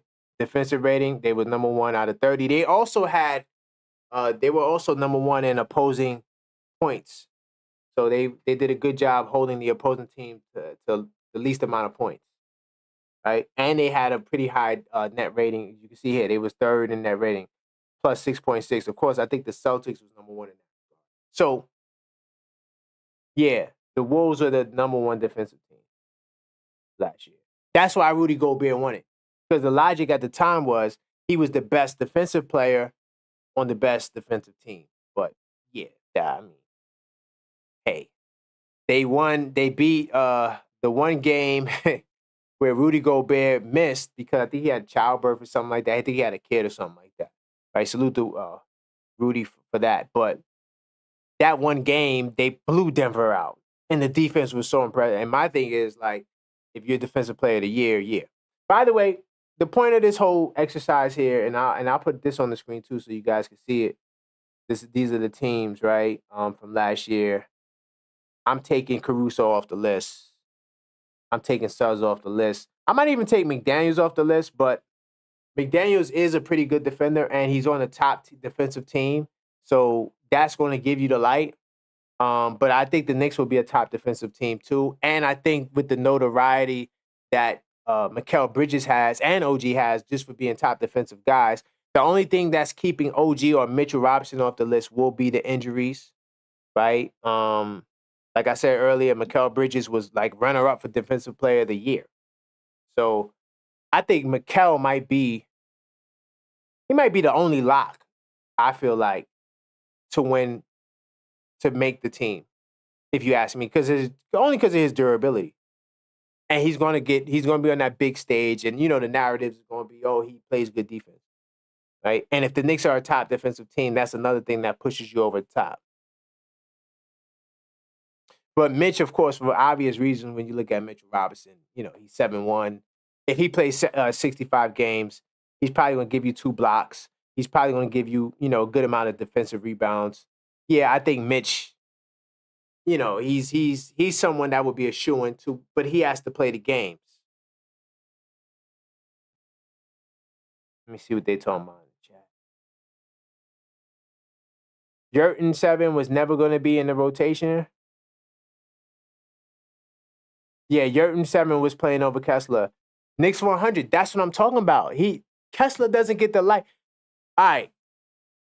You know what? Since we're in research mode, let's just have fun. Let's just pull up Walker Kessler. Let's pull him. Why not? Walker Kessler not getting the light, I don't think has nothing to do with his talent, man. I really don't believe it's because he's not the goods. I think this kid can be somebody. Let's look at his numbers. First off, for his career, right? 8.7 points per game, 8 rebounds, right? And I'm going to tell you how many minutes he's doing that in. Hold on, whoa. Let's slow that down. Does he have better career numbers than Isaiah Hartenstein? Just say, of course, he didn't play the years Hartenstein played, but I'm just saying. Shorter sample size, yes. Shorter sample size, yes. But Walker Kessler has better numbers than Isaiah Hartenstein. And if you want, we could pull him up right now. Hold on, let's pull him up right now. Since we mentioned Isaiah Hartenstein a lot, might as well just look at his numbers. Right? Numbers don't lie. This is her now, of course, it's double the amount of games, right? So we're going to take that into consideration. But when you look at Hartenstein's career numbers, it's 6 and under 6. When you look at his last year numbers, it's 7.8, 8.3. Even if you just want to look at his last season and you put up Walker Kessler's career, his numbers is edges Hartenstein. So my logic is, this kid is good, man. Look, he was on the all-rookie team. You see the jersey, y'all? He was on the all-rookie team. Look, he's durable. 74 games, 64 games. Matter of fact, let's do this. This is why I love being in research mode, y'all. Because now we could actually really look at the stuff we're talking about to see if what we're saying makes sense. So look, he's inactive. He's not missing games because he's hurt. Did not dress. Inactive. He's missing games because they're not playing the man.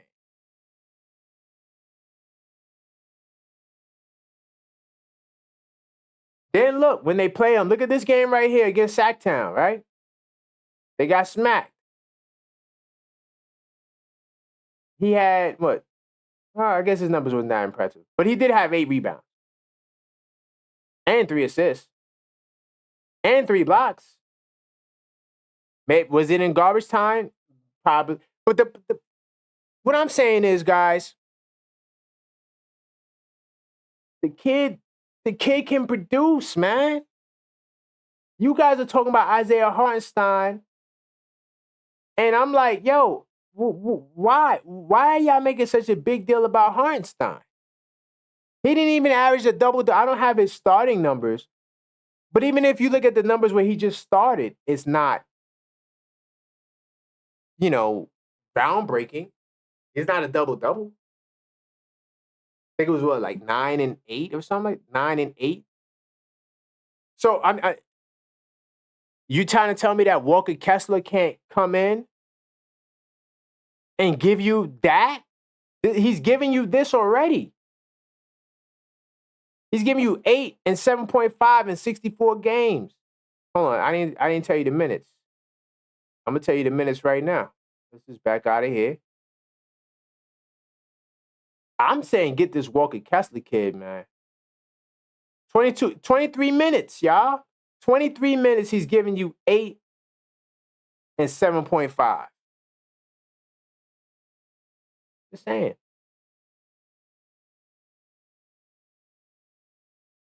Oh, salute the quiet money in the building, y'all. Oh, by the way, salute the sporting page in the building, y'all. Yo, check out the sporting page. The sporting page has great content. Great content, man. I am a fan of the sporting page. Salute to the sporting page. Definitely doing his thing or their thing. Salute to the sporting page. Check him out. This guy really knows sports. He has a lot of classic stuff. Yeah, definitely salute to him. Let's see. Mitch touches. The sporting page is hopping. Okay.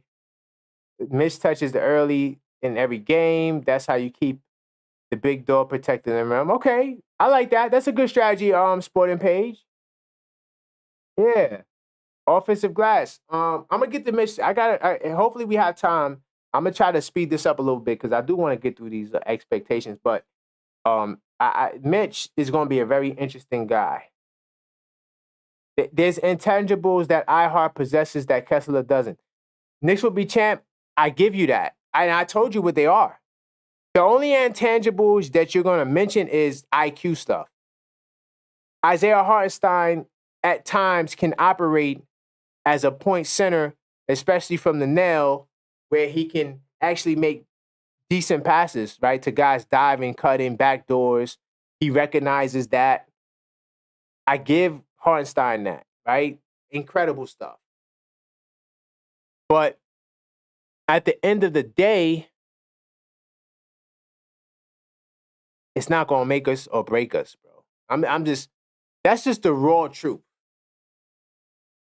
Because that's what I have Brunson and Kolek and Deuce for. Those guys are going to make.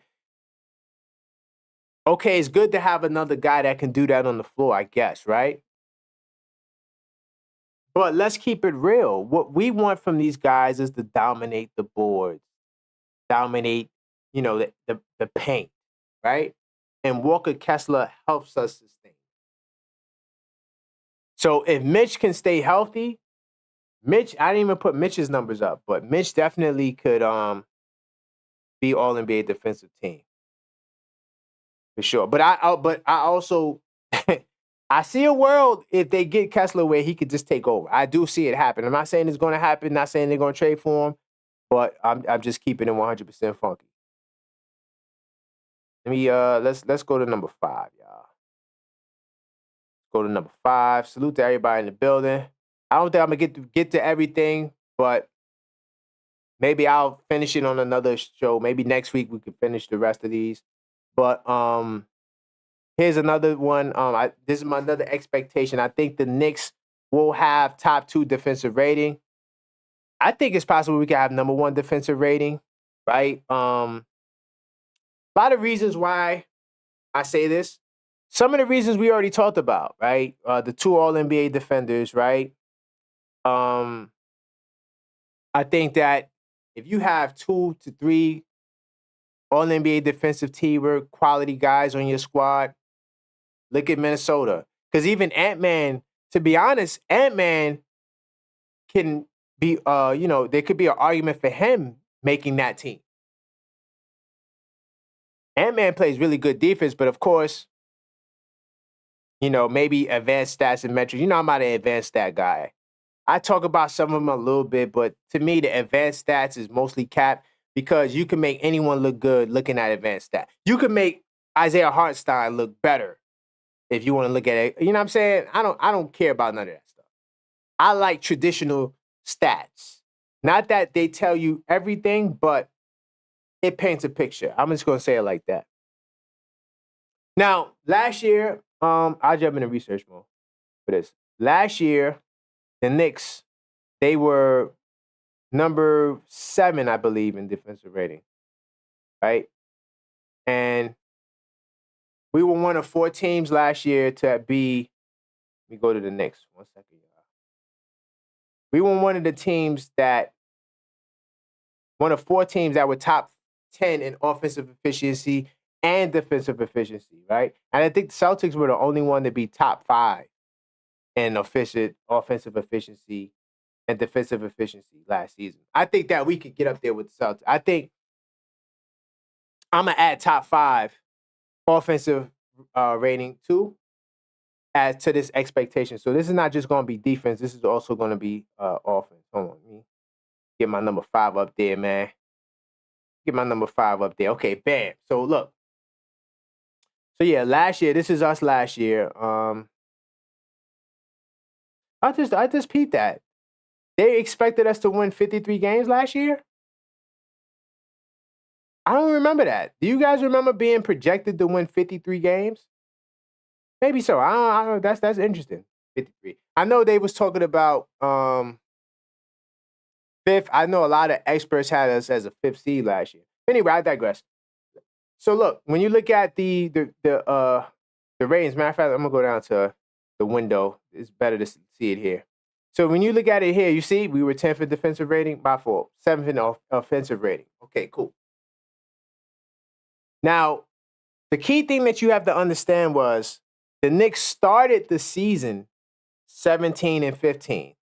A lot of the stuff that they were doing defensively did not come until OG and Anunoby got there, right? I believe they were, let me see. I don't have the number here.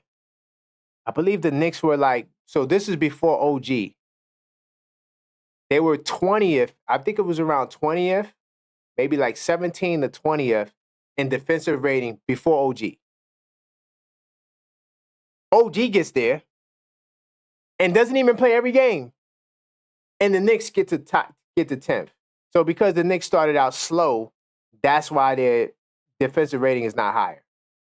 Hopefully that makes sense. All right.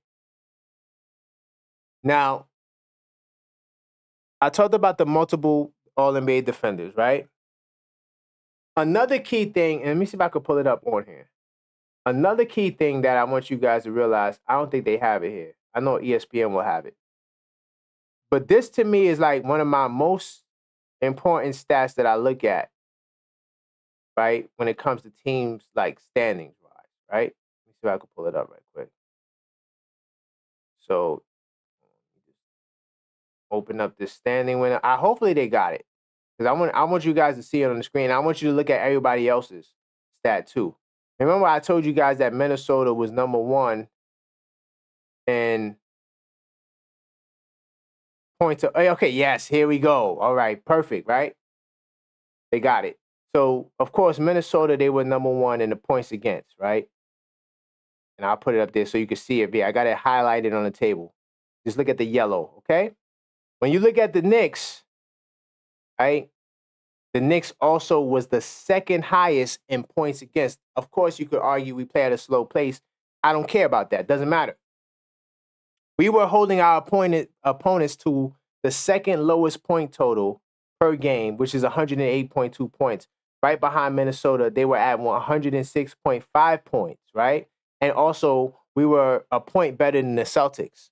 Now, of course, the Celtics play at a faster pace, but holding points to the least amount of points is an important stat to me. Also, that net rating, right, which is point differential right here, this SRS you see right here, this 4.36, to me, is another important factor because when you look at this, we were second in SRS in the Eastern Conference. So if we repeat what we did last year, points against and SRS, which is this point differential, right? Fancy way of saying point differential, okay? We will be a top defensive team because one of the key things to defense is holding opponents to as least points as they can score possible, and scoring more than them, of course, that helps you win games. But that differential is showing how much you're, outperforming against the opposing team. When you look at standings, when we get like 20 games in, this SRS to me is probably the second most important standing stat behind wins and your percentage, your win-loss percentage, right? If you ask me, this is the second stat because it tells you how effective you are, how you're dominating the competition, especially when you look earlier on into the standings and stuff like that. So look, when you look, I'm gonna go here. Sorry if I'm moving a little fast, but there's a lot of I want to say, and I want to make sure I get this stuff out. So you see this right here, and I got my mic highlighting over my mouse highlighting it, right? SOS, that's strength of schedule, okay? This number doesn't matter towards the end of the season because everyone pretty much plays each other. Of course, the Western Conference might be a little tougher than the East, but this SOS matters early in the season. So if you see 20 games in and the Knicks are like number 1, of course, this shows 23, but like I said, at the end of the season, doesn't matter. Everybody plays each other for the most part. But when you look at the first 20 games and you see that we have the toughest schedule, and then you go back here and you look at SRS and you look at, of course, our wins and our percentage, but then you look at opponents' points, and you see that tells you how good a team is. That's how I knew that Minnesota was good because Minnesota always had a high SRS all year, and they were always number 1 in points against. Even though I think Minnesota also plays at a slower pace, but it doesn't matter. They were one of the better teams defensively, right? And then, of course, Boston was up there too. They have the greatest defense differential at 10. They're the only team that have double-digit differential. That means they smacking teams. So because of these little few stats, I'm not going to say they're that advanced stats because they're really not. When you look at these things, like I said, if the Knicks can just do what they did last year, probably even surpass Minnesota, right? And then, more SRS, more dominance. We already seen the Knicks dominate teams under 500. I think we need to be a little better against teams above 500. And I think we will because of some of the reasons I already said. But I think that when you have a healthy team coming back, it's going to be work. Let me see what you guys talking about in the chat. Make sure I didn't lose you guys. Hopefully I didn't lose you guys. Because I really don't like just going on stats because I rather the eye test over stats. Stats are important, but there's some things that stats just don't pick up. Like Josh Hart, his intangibles when he's not having a good shooting game, right, or even a good rebounding game, but he's still hustling. He's playing so hard that there's no stat that can tell you how hard he plays. Let's see, got a lot of chats, y'all. Salute to the chat, man. Y'all lit in the chat. Level-headed Knicks talk every Wednesday night, at 9:30 up until the season starts, or up until we decide to change it. We're gonna be rocking out. Let me see where you guys are at. Got a lot of chats, y'all. I don't even know where to start. Y'all still talking about iHeart? iHeart passing gave the Knicks a different dynamic on offense. Okay. You don't think Tyler Kolek's passing would give the Knicks a different dynamic on offense? You don't think Deuce McBride, now knowing possibly, I'm not sure about what they're going to do with Kolek, but you don't think Deuce McBride, now knowing that he's going to be either the backup point guard or off the ball, I don't know. You know Deuce is in the rotation. You don't think that now his playmaking ability is going to be better? You know, I'm not trying to take away from iHeart. I know a lot of you guys like iHeart. I'm not telling you to not like him. I'm just saying that he doesn't make or break us. That's all I'm saying. I'm not trading young talent for a center who playing in summer league for the third time. That's a cold shot. Knicks will be champs. That is a cold shot. Okay. Knicks will be champs. We did a show last week. We talked about mismanagement or misfortune. I think the Jazz are mismanaging Walker Kessler. The kid's number is consistent. How many rookies? He's giving you numbers Isaiah Hartenstein hasn't given you, right? We already went through that. Don't want to argue that, right? I still got the windows up here, okay? Walker Kessler right here. This kid right here, 2 seasons. Can we at least agree in his 2 years, he's better than Isaiah Hartenstein? He's better than Hartenstein was in his first 2 years. He may not be better than, I don't know. I don't know. But let's just stick to the first 2 years. How about that? Let's stay level-headed. When you look at this kid's first 2 years, and you look at Isaiah Hartenstein's first 2 years, this is Isaiah Hartenstein, right? No capping in my raps, okay? Look at Isaiah Hartenstein's first 2 years, y'all, okay? It's night and day. And I don't even think Hartenstein, what pick was he? He was 13th pick in the second round. Okay, I think Walker Kessler was definitely a higher pick. So, yeah. Let's see. Kessler was 22nd pick. So, yeah, he was a late first round. So, okay.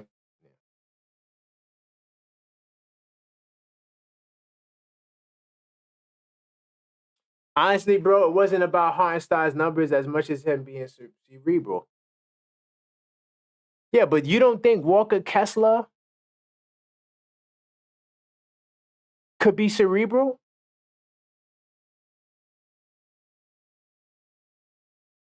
Let's see. Of course, he's not getting no assists. But 2.5 blocks, 2.4 blocks a game, guys. He's giving you 2.4 blocks a game, guys. Your man Isaiah Hartenstein, he's giving you, let's see how many blocks Isaiah Hartenstein giving you. Isaiah Hartenstein's not even giving you a block. Now, I know his number went up. I think it was 1.5 blocks as a starter. Okay.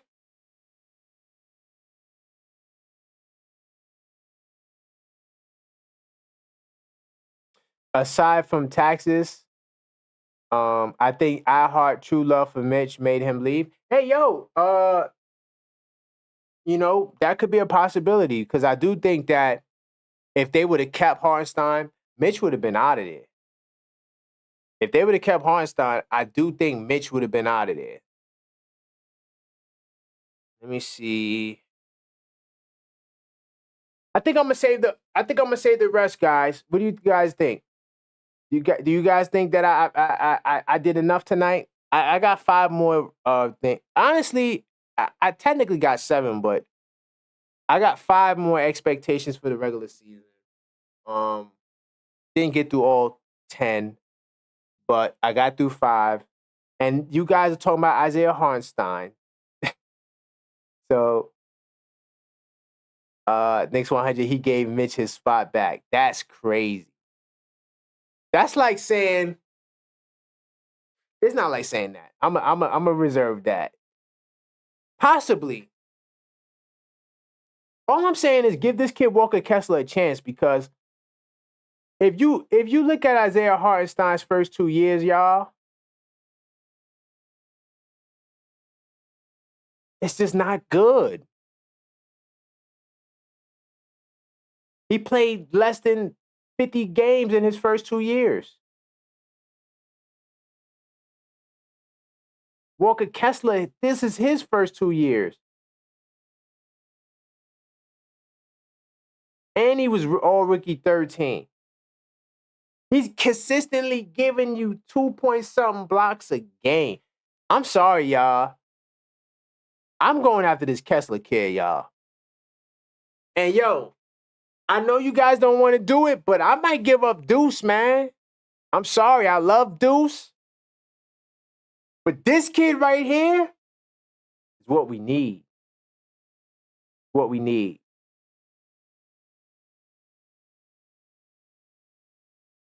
Let me make sure I was seeing all the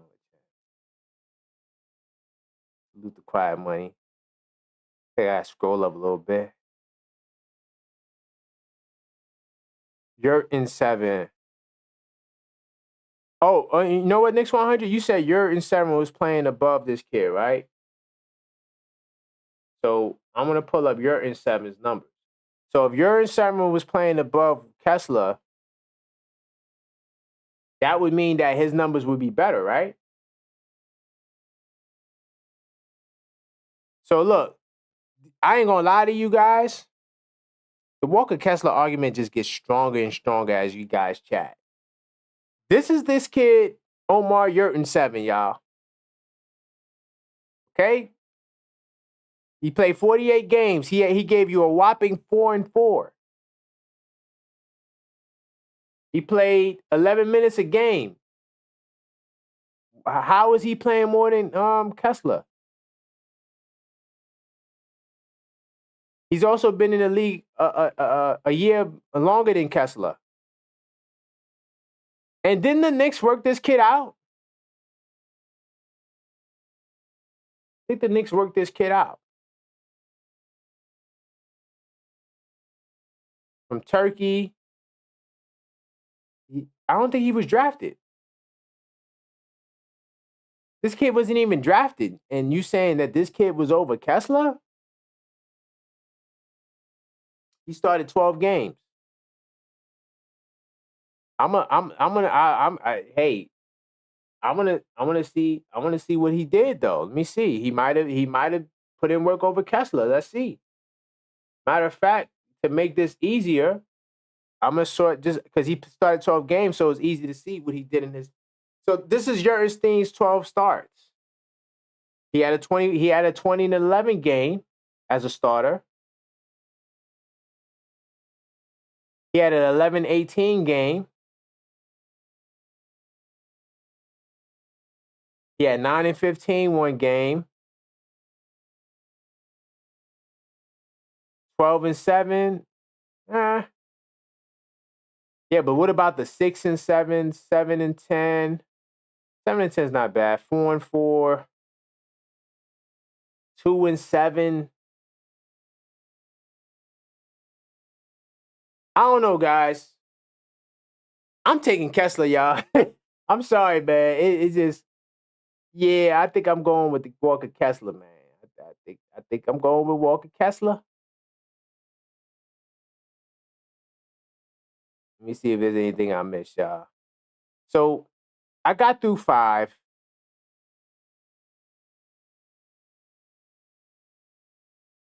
Ooh, Knicks 100 said we don't need Deuce no more. It's just the facts. Ooh. Damn, I like Deuce though, man. I ain't gonna lie to you, y'all. I like Deuce. I really like Deuce.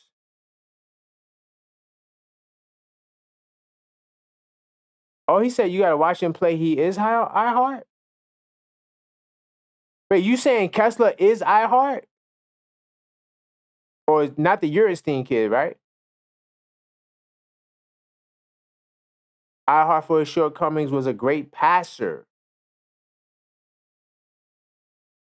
Yeah, we know that. We gave him that. But I mean, I don't think his passing is gonna break us though. I don't think his passing is gonna break us.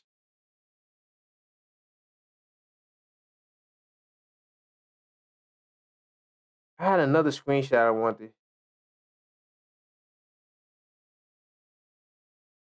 Oh, he's talking about Eurenstein.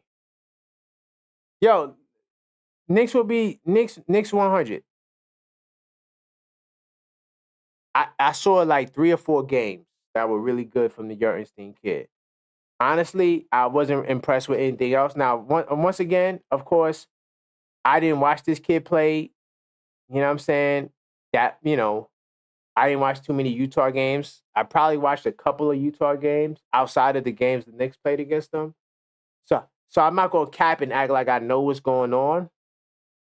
But I'm going to say that if I pull up Walker Kessler's numbers, right? Let's pull up Walker Kessler's numbers. I'm pretty sure he has a lot of good starts too, though. So yeah, the Eurenstein kid might be good, but this kid is going into his 3rd year. Yurton 7 is going into his 4th year. And Kessler has shown you more. So I'm just saying, you want to see production, I'm going to pull up start. So let's pull up start. Now, hold on. How many games he started? Hold up. I want to see the total games he started. So Kessler, he started 22 games. So he started 10 more games than this other kid. Let's see how his numbers look. Right? We kind of saw it already, but just for fun, since we're on the topic, I mean, Kessler has a 22-13 game, 15-15 game. Hold on, but in his 20, okay. So then he has a 14-14 game, a 15-15 game, 8-12, 10-10. His numbers is better. 10-9, 11-9, consistent. 12-7, 14-8. Yeah. I like Kessler's work a little better. Now, I'm not saying the Urine 7 kid can't be good. I'm saying Kessler, his numbers to me is better. Let's see. Yeah, but Urine 7, you're gonna have to spend money too. Knicks 100. He says Kessler means spending money. We could have fixed this issue without spending money, but here's the thing: Urine 7, you're gonna have to spend money. Kessler doesn't make Knicks 100. I don't know what you think Kessler makes, right? Kessler was a 22 pick in the draft. This is Kessler's salary. Look, Kessler's making $2.9 million. His contract matches perfectly with the Pacome Dadier package, right? With Sims, or it matches perfectly even with Deuce. And if you want, you said you like this kid. What's his name? Hey, look, I'm just reading the stats, y'all. I'm objective. I don't really have a dog in the fight, though. I do like I like Kessler, but we're gonna pull up Landale, right? We're gonna pull up Landale. All right. So Kessler's his numbers works out. All right. We're gonna pull up the Landale kid, right? 6'11", center, righty. Okay.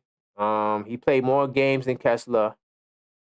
He came out when he came out. He was born in 95. And he came in 2021. He wasn't drafted. Okay. Now, let's look at his stats.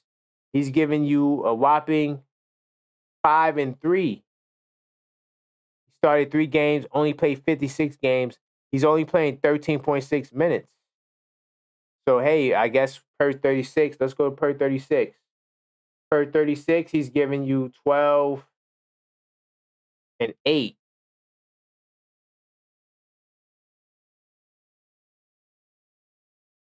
Last year, his per 36 was better. 16 and 10. Yeah, but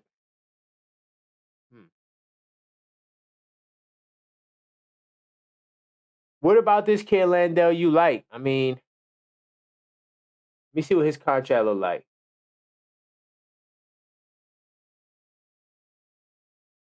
So, guys, look, Landale makes way more money than Kessler, y'all. Landale's getting $8 million a year. So now, if you traded for the Landale kid, the only way you could get him is to trade Precious. And do the Rockets want to trade Precious? Because whatever other package you think you can get him for, you're not going to be able to get him for. So, yeah, Landale makes less sense than Kessler. I don't think you guys can tell me a center that makes more sense than Kessler. I don't think you guys could tell me that. But I think that's all. I think we had a great show, y'all, man. Round of applause if you were rocking with me tonight. Didn't get through all 10 expectations. I'm gonna save them for next week. It's dog days of summer, y'all. Right? It's a lot. It's a lot of it just feels like the season is taking forever, man. I want to give a big shout out to Knicks 100. I want to give a big shout out to Coach Sam, all the Discorders. I want to give a big shout out to Maxine. I want to give a big shout out to Dwayne Dennis. I want to give a big shout out to Knicks will be champs. I want to give a big shout out to Quiet Money. I want to give a big salute to everybody that came through and helped support this live stream, man. I will be back next week for sure. This will be the time frame unless something changes. I'll let you guys know if something changes, but right now I like this time slot. And I think next week's show we'll finish the list for sure. We'll go through everything else, and then whatever else comes up. But definitely thank you guys for watching, man. I appreciate you guys. It was a great show. Oh, okay. I like Landale. He said again, you gotta watch Landale play. Okay. Then that's the new money with the rule changes. Yeah, okay. All right. Salute to you, Knicks 100, man. Join the Discord. We could talk some more, Knicks 100. I like your some of the things you were saying. I appreciate it, guys. So until next time, y'all. Let's go. Knicks.